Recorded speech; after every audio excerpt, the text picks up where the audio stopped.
Bonjour tous. Bienvenue sur Planète Info TV. Calixte Beyala et Aminata Traoré expriment ici une critique partagée par plusieurs intellectuels et économistes africains. Selon eux, l'aide occidentale ne profite pas aux populations, mais alimente plutôt la corruption et la dépendance, en maintenant des dirigeants peu soucieux du développement réel de leur pays. Cette idée rejoint la thèse de certains économistes comme Dambisa Moyo, qui, dans son livre Dead, explique comment l'aide internationale peut freiner la croissance économique et la gouvernance responsable en Afrique. En gros, cette aide externe sert souvent d'outil de contrôle géopolitique, tout en affaiblissant l'autosuffisance et la responsabilité des dirigeants envers leurs propres citoyens. Ces deux dames, connues pour leur position panafricaniste et leur rejet du néocolonialisme, ont probablement apporté un éclairage critique similaire sur l'aide occidentale et son impact sur l'Afrique. Elles dénoncent souvent le rôle des institutions financières internationales et des puissances étrangères dans le maintien des inégalités et la dépendance économique des pays africains. Leur intervention a dû être marquée par leurs discours habituels, la nécessité pour l'Afrique de se libérer des dictats occidentaux, de reprendre le contrôle de ses ressources et d'adopter un modèle de développement plus souverain. Je vous laisse suivre la vidéo et vous retrouve à la fin de la vidéo pour la conclusion et la question du jour. À toutes. Comment vous expliquez cette différence entre les économies et les sociétés en Afrique? Avant de répondre à votre question, je voudrais revenir sur quelque chose. Vous avez parlé beaucoup de dépendance de l'Afrique. Mais aujourd'hui, nous sommes tous interdépendants. L'Afrique dépend de l'Occident, qui dépend de l'Afrique, qui dépend de l'Asie. Je vais dire, nous sommes interconnectés à des degrés divers, mais aujourd'hui, il n'y a personne qui est totalement autonome. Je pense qu'il faut arrêter. Non, vous allez me laisser parler. L'aide au développement ne concerne pas tous les pays. L'aide au développement, vous les récupérez, votre aide au développement. Hein? Vous renvoyez de l'aide à des dictateurs qui vous les renvoient et vous dites que vous aidez les Africains, mais personne ne nous aide. Je tiens d'abord à le signaler. Deuxième chose, la jeunesse africaine est devenue très digne. Elle n'est pas là en train de commander. Même s'il y a quelques gamins qui traversent la mer pour survivre, l'Afrique n'a jamais été aussi digne qu'à l'heure actuelle. Je tiens vraiment à le dire, nous ne sommes pas des mendiants. Et la jeunesse africaine a conscience aujourd'hui qu'elle a des matières premières, qu'elle est riche, qu'elle peut se développer. Nous sommes sur un autre schéma. D'accord ? Il y a beaucoup de choses qui ont changé. Maintenant, je vais vous répondre à votre question. Pourquoi certains pays sont plus avancés que d'autres ? Parce qu'ils ont eu des meilleurs dirigeants. Et ils ont eu des meilleurs dirigeants, notamment au Ghana, avec les Rawlings, qui ont quand même éliminé tous les, on a beau dire ce qu'on veut, tous les corrompus, et qui ont permis qu'avec le peu, malgré ce que les banques mondiales et FMI faisaient, servaient à éduquer leur peuple et à les scolariser et à les soigner.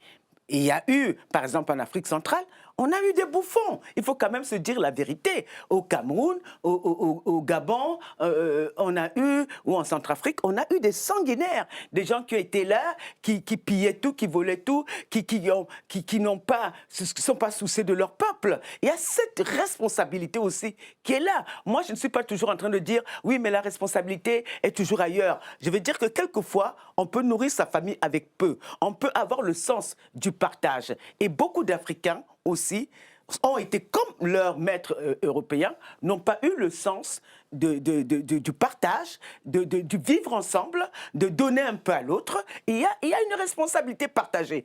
Moi, au fil des années, quand j'avance dans la vie, je trouve qu'il n'y a pas quelqu'un qui ressemble plus à un autre qu'un autre homme. Oui. Quelle que soit sa couleur, hein, ils se ressemblent, les capitalistes, les pilleurs dans le monde, franchement, j'ai trop vieilli pour penser qu'ils sont d'un côté et pas de l'autre. Merci. Alors, il ne s'agit pas d'avoir des questions qui fâchent, mais il s'agit d'avancer.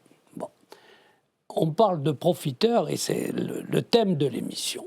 La Russie, la Chine, la Turquie, plein de pays sont là et sont là pour leurs propres intérêts, comme l'était la France-Afrique. À votre avis, l'expérience que vous avez de l'Afrique suffit-elle à empêcher ces nouveaux profiteurs de piller l'Afrique? Et qu'est-ce qu'il faudrait pour ne pas les laisser libres de cette prédation? Parce que tous les pays sont prédateurs. Il n'y a pas que l'Europe dans ce domaine-là. Je pense que vous sous-estimez beaucoup les Africains. Ça me gêne vraiment. Ça me gêne parce que nous sommes des êtres humains. Nous avons une expérience de la prédation. On ne va pas quitter la France-Afrique pour tomber dans les mains des Russes. D'accord. Vous pensez qu'on est là parce que nous les adorons? On ne les connaît même pas. Moi, je ne parle pas le russe. Il y a peut-être quelques Africains qui parlent le russe, hein? On ne les connaît pas. Mais on a eu besoin d'eux pour des situations bien précises de terrorisme. Mais vous pensez qu'on va les laisser là? Mais vous vous gourrez. Aucun Africain ne va laisser, on ne va plus laisser quelqu'un rester là et nous piller. Mais on ne va pas non plus se couper du reste du monde. On aura toujours des partenaires, dont les Russes, dont les Français, dont les Américains, dont les Chinois, etc. Mais arrêtez de nous prendre, moi ce qui me gêne dans ce débat, pour des gens, des enfants qu'on vient, qu'on pille, qu'on torpille, qu'on doit aider, que ceci. On a grandi. Et ce que j'ai aimé dans ce que vient de dire mon ami tout à l'heure, c'est que vous n'avez pas vu l'Afrique se mondialiser. Vous n'avez pas vu l'Afrique grandir. Sinon, vous ne me poserez pas ce genre de questions. On utilise les autres comme ils nous utilisent. Et on va les mettre dehors, ça nous dérange. On mettra les Russes dehors, comme la France-Afrique. On est en train d'essayer de casser tout ça. Donc, faites-nous confiance. Et je tiens aussi à dire quelque chose. Excusez-moi. Beaucoup d'Africains ne quittent pas l'Afrique. Ça, c'est une idée reçue. Il y a à peine 0,2% d'Africains qui quittent l'Afrique. Mais il y a plus de médecins béninois en France qu'au Bénin. Peut-être, c'est ça le problème. C'est qu'on s'est embêté à former des gens brillants qui partent. Non, tous les gens brillants ne partent pas. 0,2% seulement d'Africains quittent le continent. La plupart de l'immigration africaine se fait à l'intérieur de ce continent. Je sais bien. Oui, et les médecins camerounais vont travailler au Gabon. Plus qu'en France, même si, ils vont travailler au Gabon, où ils seront mieux payés, ils vont travailler en Afrique du Sud. En fait, l'immigration africaine est d'abord interafricaine. Je vais dire, en même temps, les hommes se sont toujours déplacés. Il y a aussi des médecins français en Afrique, aux États-Unis. Je vais dire, vous n'allez pas empêcher le monde d'être le monde, c'est-à-dire que des hommes se rencontrent, comme depuis la nuit des temps, qu'ils échangent des idées, qu'ils échangent des expériences. Ça a toujours été comme ça. Merci, Calix Beya. Aminata Traoré, j'aimerais avoir votre avis sur cette question des institutions financières internationales, le FMI, la Banque mondiale. Est-ce que vous considérez que ces institutions, aujourd'hui, encore aujourd'hui, empêchent, j'allais dire, des situations harmonieuses en Afrique? Mais bien sûr, et moi je ne suis pas sûre, comme Sylvie Brunel le soutient, que les choses vont si bien dans certains pays. La question fondamentale est ce que développer veut dire. Qu'est-ce que développer veut dire? Est-ce que c'est les infrastructures, des bâtiments qui poussent, des investisseurs étrangers qui viennent? Je n'en suis pas sûre. Et nos pays, nos États ont les mêmes maîtres. Ils ont les mêmes maîtres. FMI, Banque mondiale, OMC, l'Union européenne, ce sont les mêmes. Et nous nous inscrivons, nous, l'Afrique aujourd'hui s'inscrit dans une dynamique mondiale qui relève de la guerre. La mondialisation néolibérale, c'est de la guerre. C'est une guerre sans merci. C'est elle aujourd'hui aujourd'hui, et la guerre russo-ukrainienne, l'OTAN, l'Afrique ne fonctionne pas en dehors de ces réalités. L'OTAN s'occupe aujourd'hui du Sahel. Pourquoi? Et pourquoi on s'étonne qu'au début de cette guerre, il y a 10 ans, quand j'ai dit que ce n'était pas notre guerre, aujourd'hui j'entends les Africains dire que ce n'est pas notre guerre. Je fais partie de ceux qui, dès 2013, ont dit cette guerre, soi-disant anti-djihadiste, ce n'est pas notre guerre.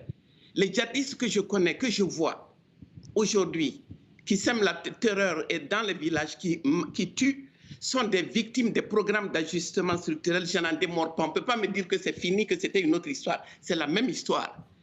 Mais qu'est-ce qu'ils font? Qu'est-ce qui se passe? Souvenez-vous, la grande, disons, quand la Banque mondiale ne jurait que par la lutte contre les pauvretés, elle est devenue aujourd'hui, elle s'est vite transformée en une lutte contre les pauvres, parce que les projets mis en œuvre profitaient d'abord à d'autres, à une poignée d'Africains initiés qui savent comment faire. Madame Traoré, l'assujettissement économique, ce n'est pas la relation de maître à esclave d'il y a plusieurs siècles. Les pays sont indépendants aujourd'hui. Alors, les pays ne sont, les acteurs sont les mêmes. Et j'ai entendu dire, dans le cadre de l'intervention militaire de la France au Mali, que c'est un devoir de civilisation. Et c'est ce que j'entends aujourd'hui dans le cadre de la guerre russo-ukrainienne, ou bien plutôt de l'Occident contre la Russie, ou vice-versa, j'en sais rien. Ce que je sais, c'est que rien n'a changé. Et c'est notre grille de lecture, c'est le diagnostic qui me paraît aujourd'hui totalement erroné. Vous ne pouvez pas comprendre l'Afrique si vous ne l'inscrivez pas dans ce système global et dans cette levée de bouclier des peuples du monde. Il n'y a pas qu'ici. Les peuples du monde aujourd'hui disent non